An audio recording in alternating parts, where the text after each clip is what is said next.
So I'm not sure what y'all know about what we do or what this event's about, but the main focus of this is going to be to honor the fallen. In 2019, 147 officers were killed in the line of duty. And right there we have 147 pounds each to represent those officers.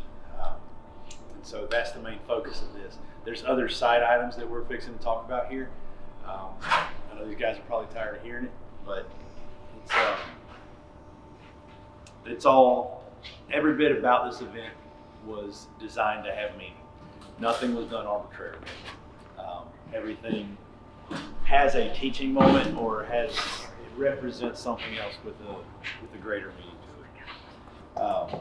But these weights right here, y'all have a 21-mile leg, is that right? Mm-hmm. Yeah. All right. One of the other groups, I told them they had a 21-mile leg, and they about flipped because it was supposed to only be 15, and they were, they about lost it. So, but you're gonna have to carry these weights the length of your leg. So I don't care how many miles y'all do. That's what we're here for. So each one of those weights is represent an officer. They need to go the distance. So what I mean by that is y'all need to work as a team to make that happen. So we'll dive into that right now. So we have several standards that we're going to work by here, and we are going to meet those standards tonight. One of them is that that's every ounce of every pound. All of that, so I collect the lead for this, wheel weights and just all kinds of lead. I melt it down, I pull the trash out. So that's pure, clean lead, because I'm not going to have trashy weights representing the officers. It's been melted down and cast into 1 pound weights. I've got some volunteers that came out and will verify that if it was 15.9, it got trashed. If it was 16 ounces, we kept that. We're not going to go anything below. We can be above the 16 ounces, but they're going to get every ounce of every pound. We're going to do every step of every mile. When I set this course, it was so close to 3 miles that I was worried I was going to be it was like 2.99 under. But as long as you don't cut a corner, it will be 3 miles. You'll see the markers out there. Do not short one of these officers a single step. They took it to the end, we can take it to the end. We can do every step for them. The next thing is that every story will be heard. So on that table is a binder, and I've got it split up into the legs. So you'll find the tab for leg 7. It's going to have 21 bios in there. I want y'all to read those bios. So that way, those bios go into what kind of call they were responding to, how many years of service they've had, what agency they were working for, who they left behind. You're going to read some of these bios, and they're going to leave behind a wife and 2 children and 1 on the road. Or grandchildren. Some of these guys have been in law enforcement for 50 years. And I think one of them that was read on the first leg, he was almost in his 80s, had done 60-something years in law enforcement. Committed his life to it. Do what? I think that was leg 5. Leg 5. So you know what you want to talk about? Yeah. Because we were all like, So we also have 3 flags out there. We have red, white, and blue. We have a blue line American flag, and we have an End of Watch Memorial Road flag. Those flags are also going to go every mile. Preferably red, white, and blue up front, leads the way. The blue line American flag has the names of all the fallen on it.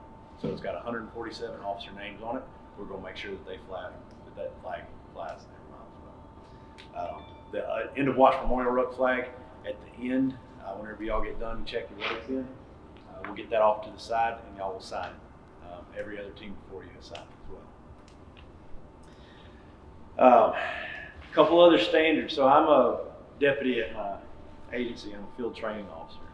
And so basically I get trainees to come through. The inside of my truck looks like one of those 3rd grade classrooms with all the pictures on the wall about be nice and teamwork and all these things. So I have these patches up on the roof. So these are the standards that I hold my fellow deputies to, my trainees to, and that's what we're going to do tonight. The first one here is attention to detail. Whenever you're out on this course, so as a deputy, if you are searching somebody and you miss a cuff key, that could mean somebody else's life. So attention to detail. I always tell my trainees, find a paper clip, find a dime, find something that you missed on that person, because it could be used against you. Okay. far as attention to detail out on this course, pay attention to each other. So if you notice somebody stop sweating, get them some water, get them some Gatorade. We have stuff to help with cramps and dehydration over there. Just let us know, we'll get you what you need. But attention to detail. If you've done much rucking or running, you know how you get into a zone. You kind of don't pay much attention to what's around you. Think about your teammates, because I've seen it happen a million times. They get to walking, they get in their groove, and they leave behind people. And this is where y'all are starting as a team. You're going to ruck as a team. You're going to end as a team. Which brings me right to my next one. That's teamwork is key. So not a single person here can do this by themselves. All right. So there's 147 pounds, and I don't think anybody here can carry all of that and do this whole distance. Each one of y'all need each other. Okay. Lance, you need Jeff. Jeff, you need RJ, and so on. Okay.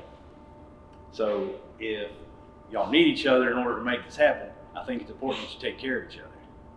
So what I don't want to see is part of the team plugging ahead over here and over here by this building, and I look back and we've got other folks 200 yards back, 100 yards back, just not a part of the team, because that's not teamwork. Y'all just left them behind. The same way, something that we end up seeing is in the muster room, deputy will come in and he's sitting in the back, not talking to anybody, obviously got something weighing on the shoulder, but nobody checks on him. Y'all just left that teammate behind. And with law enforcement suicides on the rise, we cannot afford that. So I take the teamwork part very seriously. While you do have time hacks to meet, because this is a 1 hour loop, and y'all have to be done in order for the next team to start on time, I would rather y'all be late as a team instead of 6 of you showing up and then standing around, kind of just waiting for everybody else to show up, because the event's not going to be done until everybody gets here anyways. So it's not about who's going to be the hot rod. It's going to be about working as a team, sharing the weight.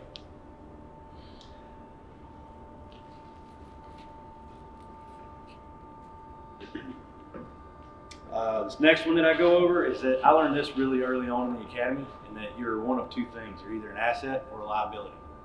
There's no gray area. There's no in between. You're either helping the team or you're hurting the team. But not all assets look the same. So you'll look at some teams, and like this last one, for instance, you had some of these guys, they were SWAT guys, and they could carry the weight, they could go fast, they could, they were hot rods. There were others that were kind of new to rucking, never done it before, so this was kind of a new thing to them. But what did they do? Whenever they took a rest, they went ahead and staged bottles out. They put snacks out. They took care of their team. Whenever they came in, helped them get the weights, helped them do transitions. There's tents. As you go through the course, you're going to see 2 tents. Both of them got coolers in it. If it looks like it's getting low, take care of it. That's taking care of your teammates. So you can't all be one part of the same body and the body function. It takes several different parts in order to make it. Can't all, like I'm sure y'all heard of the thing in the Bible where it's like can't all be a foot. You got to be a hand and an ear and all these other parts. So all these different parts make the world go round. The last thing that I go over sometimes with my trainees, this has been a tough one for me this year, but the standards don't care about your excuses. So the standard is you have to keep a minimum 20-minute mile pace. The weights must go the distance. The flags must stay up. Every step of every mile, all the things we've just gone over. Those weights are going to be constant. It's going to be a pound in the beginning, it's going to be a pound in the end, and it's going to be a hard chunk of metal that will wear you down. Those are constant. You are not. So lean on each other. Care for each other. Work together. So the standards don't care about your excuses, but your friends and your family do. So if you're going through something, reach out. Be there for each other. There's just about everything in this has representation. Those weights, it's not just those. While those do represent the officers, they also can represent the weight of the badge. Whenever somebody becomes a sworn officer, they take on an incredible burden of power to be able to take away someone's freedom, someone's life. They're responding to calls. Maybe someone's worst day in their entire life, but they see that call after call after call. What that does is that builds up the stress. The term is referred to as cumulative stress. So whenever some of these guys, we come out of the academy, you're all full of energy, you got a fast car, a gun on your hip, a badge on your chest, everything's nice and shiny, and you just want to conquer the world and take bad guys to jail kicking doors. Fast forward 20 years, seen a lot of things, it's kind of weighing heavy on your shoulders. The same way as you're going to walk out that gate here in a couple of minutes, and you're going to be feeling pretty good. Fast forward to mile 18, year 18 in your career, and that weight, your shoulders are going to hurt, your knees are going to hurt, your feet are going to hurt, and that's all you're going to be able to focus on is the pain. So what happens is you kind of get focused on just these 2 steps in front of you, forgetting that you got friends beside you that you can say, hey, I got 20 pounds, could someone take 5 pounds from me? Just to help lighten my load a little bit so I can keep going. So don't forget about the friends that are there next to you. Did anybody, so I've kind of covered a lot of those standards that we're going to hit. This teamwork thing is obviously the big chunk of all of this mess right here. So please stay together. I'm going to move on to a couple other tips. Did anybody bring extra weight for any reason?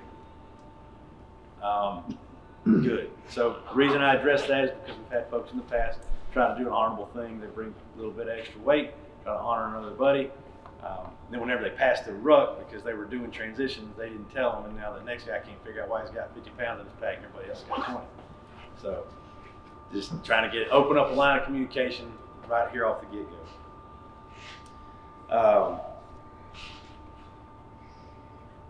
There should be food at the end. Stuff happens. So whenever y'all get done, we'll put the weights on the end of the table, count them, make sure there's exactly 147. If not, there's going to be a roster there where you can run through the names and see who's missing so we can go ahead and make that correction. Once y'all get done, take the flag over to those picnic tables, hang out. You'll sign the End of Watch Memorial Rug flag. Josh is going to take a group picture. I'll address y'all one more time and we'll get you guys passing out of here. So, does anybody have any questions? What do you want to do? You gonna have donuts and coffee for us when we're done? Probably not. I don't know. We'll see. Everything this last couple of days have been a big surprise. Been planning it for months and it's still a big surprise. Two things. Number one, most important, when he talks about the weight of the badge, and I haven't talked about it before, but a lot of you folks are local and have seen the posts. Peter, you organized a rock for him. The weight of the badge gets heavy, and with our personality, we don't always talk about it. So I'd say he's looking at his boy. We will share that connection. And the second thing, when we're transferring weights, there's a reason why I had Ziploc bags in here so we can keep accountability of those weights. Please use the Ziploc bags if it breaks. There's plenty. If there's not, we'll run to Dollar General, whatever store to get some more. That way we ensure every weight goes on every loop and not one weight gets missed. All right. So y'all are welcome to go ahead and load up the weights and get going.